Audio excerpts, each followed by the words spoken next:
Shalom semuanya. Semangat sore. Mari dengan cepat kita akan buka Yakobus 1, satu ayat aja, ayat 21. Yakobus 1 ayat 21. Sebab itu buanglah segala sesuatu yang kotor dan kejahatan yang begitu banyak itu, dan terimalah dengan lemah lembut firman yang tertanam dalam hatimu, yang berkuasa menyelamatkan jiwamu. Katakan amin. Berbahagialah Bapak Ibu Saudara mendengar firman Tuhan, merenungkan dan melakukannya. Saya memberikan judul pesan Tuhan sore hari ini adalah bersih-bersih. Sekali lagi, bersih-bersih. Bapak Ibu Saudara, waktunya kita bersih-bersih. Untuk kita sampai 10 tahun ke depan, Tuhan mau saudara ada pembersihan. Tanpa pembersihan diri, maka saudara dengar, firman tidak akan bekerja dalam hidupmu. Bapak Ibu Saudara, ciri orang Kristen itu bersih-bersih. Dari perjanjian lama sampai perjanjian baru, Tuhan Allah melakukan pembersihan. Tidak pernah ada saudara baca jadi Alkitab, hukum Taurat, perjanjian baru, pengajaran para rasul, semuanya pembersihan. Tidak ada kekotoran. Maka itu kalau hidup saudara kotor, ya, saudara tidak bisa mengalami yang namanya kuasa firman. Saudara tidak bisa mengalami keselamatan jiwa. Sebab firman itu yang menyelamatkan jiwamu. Nah, segala yang kotor itu harus dibersihkan. Sebagaimana Tuhan Yesus berfirman di dalam Yohanes 15. Setiap ranting yang melekat kepadaku akan dibersihkan, supaya ia boleh berbuah lebih lebat lagi. Bapak Ibu Saudara, meskipun kita sudah bersih, tapi kita tetap perlu pembersihan. Jangan sampai Bapak Ibu Saudara yang kotor itu tetap ada dalam hidup kita. Terutama dosa karena lidah. Hati-hati. Sebab perkataan yang kotor, perkataan yang sembrono, yang sia-sia, itu yang sangat bahaya. Bapak Ibu Saudara, Nabi Yesaya ketemu dengan Tuhan Allah.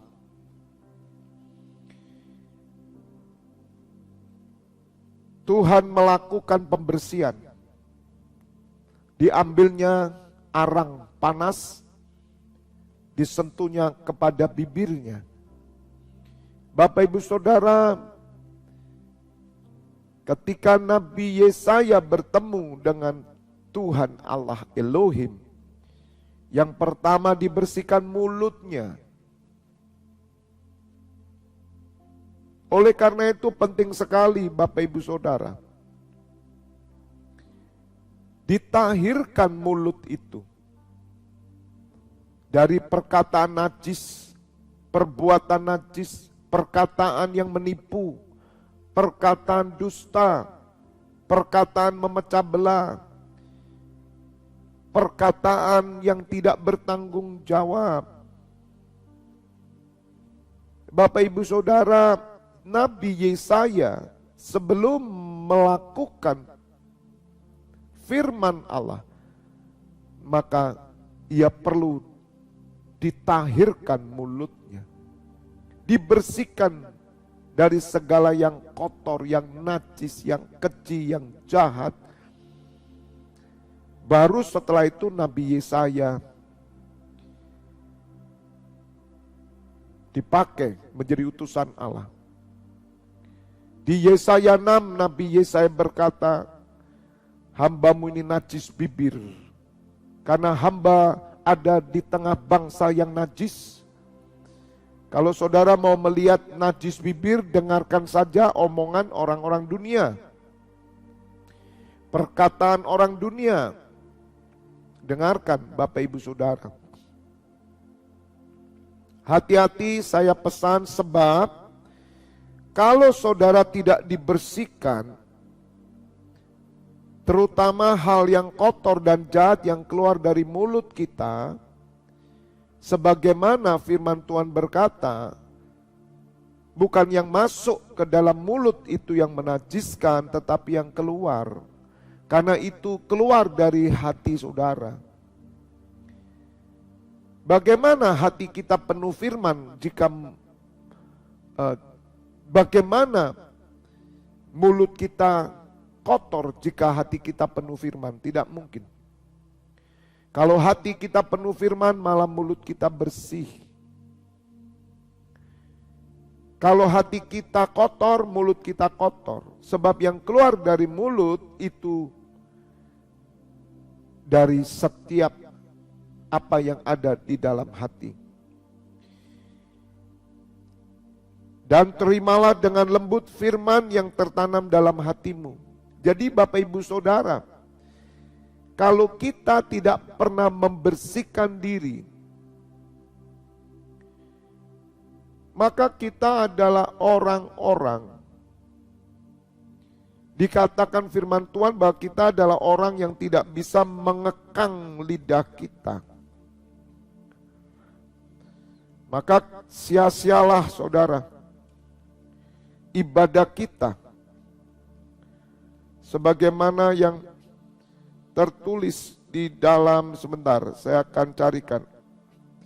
Orang-orang yang tidak bisa mengekang lidahnya. Saya bukakan dulu bentar. Supaya kita mengerti.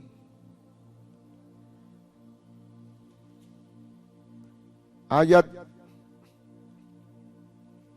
26. Yakobus 1:26.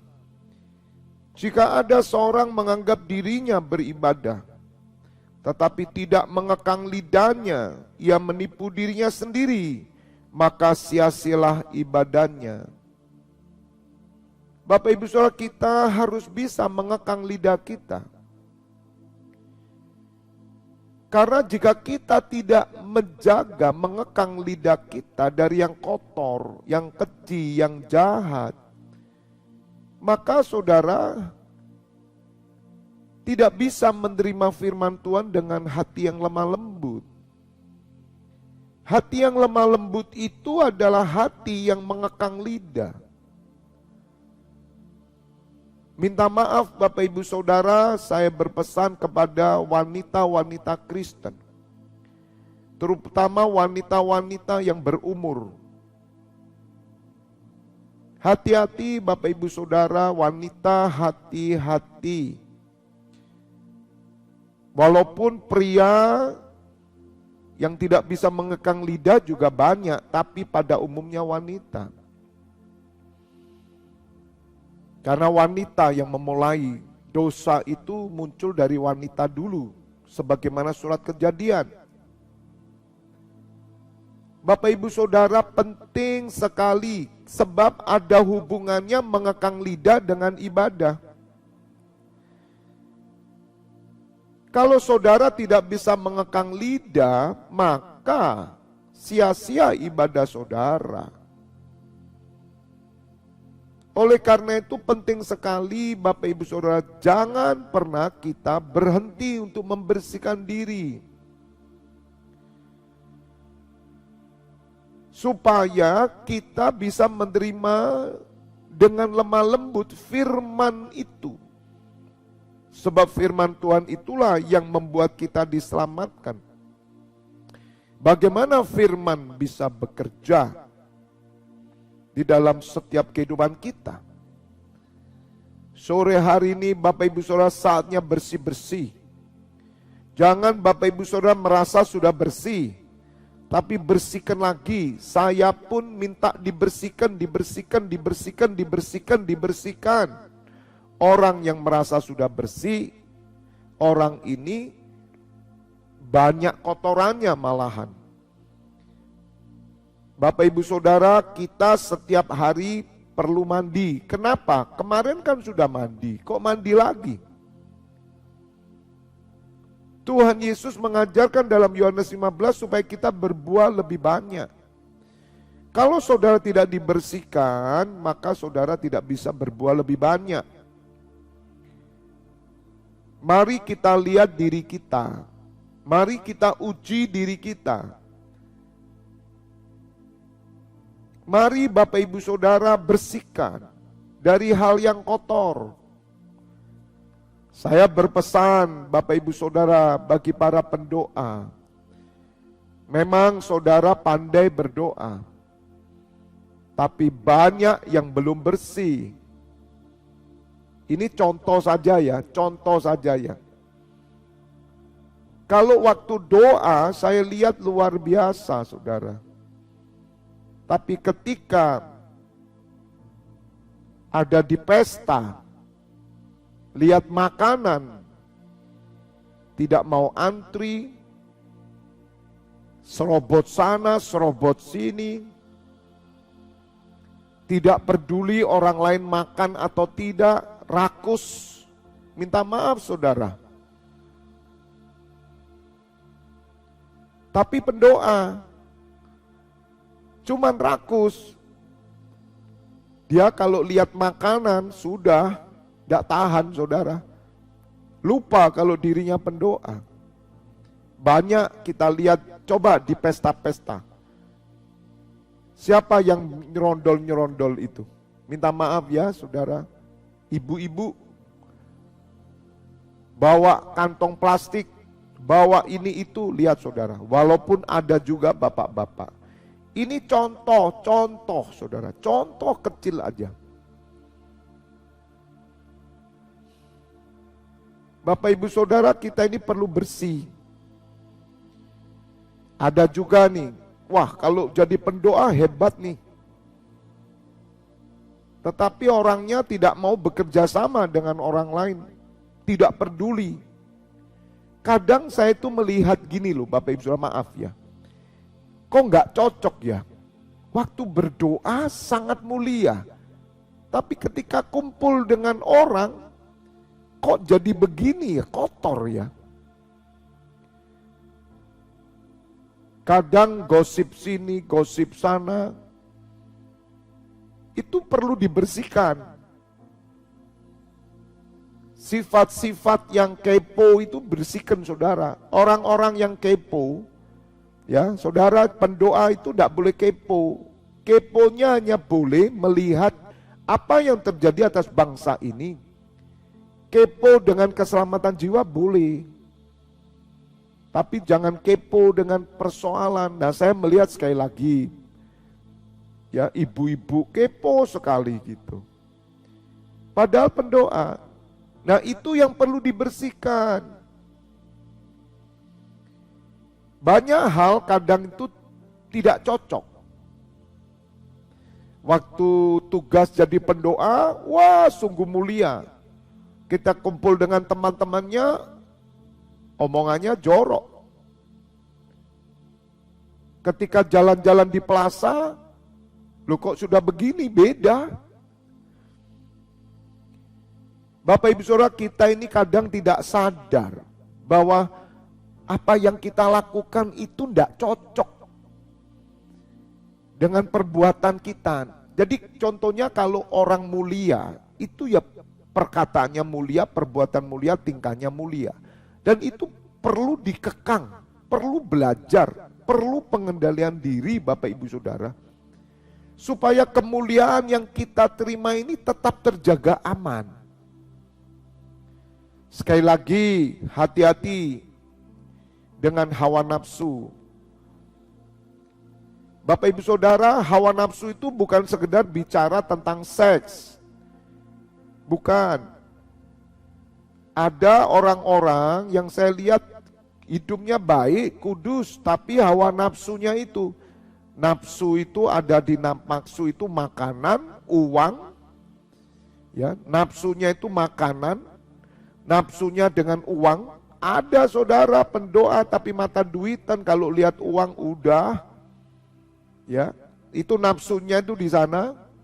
Kemudian nafsu dengan ketenaran, pujian, itu nafsu banget di sana, ya. Hati-hati Bapak Ibu Saudara. Ada yang kesombongan di sana. Nah, maka kita perlu dibersihkan terus. Jadi kalau Bapak Ibu Saudara tidak bersih-bersih diri, firman itu tidak bertumbuh. Tidak bisa menerima firman itu dengan lemah lembut. Dibutuhkan hati lemah lembut, luar dalam. Bapak Ibu Saudara, ini fakta. Dan saya pun harus menjaga diri, saya itu tahu bagaimana saya. Dan saya minta dibersihkan terus. Semakin Tuhan memakai saya, kemuliaannya ditambahkan, semakin saya harus menjaga hidup saya mulia. Bapak Ibu Saudara, jangan jadi orang rakus saudara. Rakus makanan, rakus uang, rakus kedudukan, rakus pelayanan. Artinya pelayanan itu egois saudara. Dalam pelayanan dia rakus sekali, pingin nomor 1. Jangan, sebab rakus itu kotor. Kerakusan itu sama dengan pencemaran, sama dengan percabulan. Di dalam surat Efesus 5, Bapak Ibu dikatakan, saya tidak usah buka. Jangan seorang pun jatuh dalam percabulan, kecemaran, atau keserakan sekalipun. Jangan. Jadi percabulan, kecemaran, keserakan itu sama. Rakus saudara. Saudara, kita jadi tidak menjadi mulia. Sebab pelayanan yang kita lakukan itu pelayanan mulia. Ayo sama-sama Bapak Ibu Saudara, sama-sama kita menjaga diri kita mulia. Jangan kita pas doa gini mulia, tapi ketika keluar dari ruang doa kita kotor. Ketika kita di pasar, saudara jadi orang mulia. Ibu-ibu jadilah mulia. Waktu kita menawar barang, waktu kita membeli barang, jangan seperti orang dunia. Tapi mari kita mulia. Jangan terlalu rakus keuntungan. Ya, di pasar itu tawar-menawar yang wajar. Ini satu kelemahan-kelemahan yang kita perlu perbaiki. God bless you.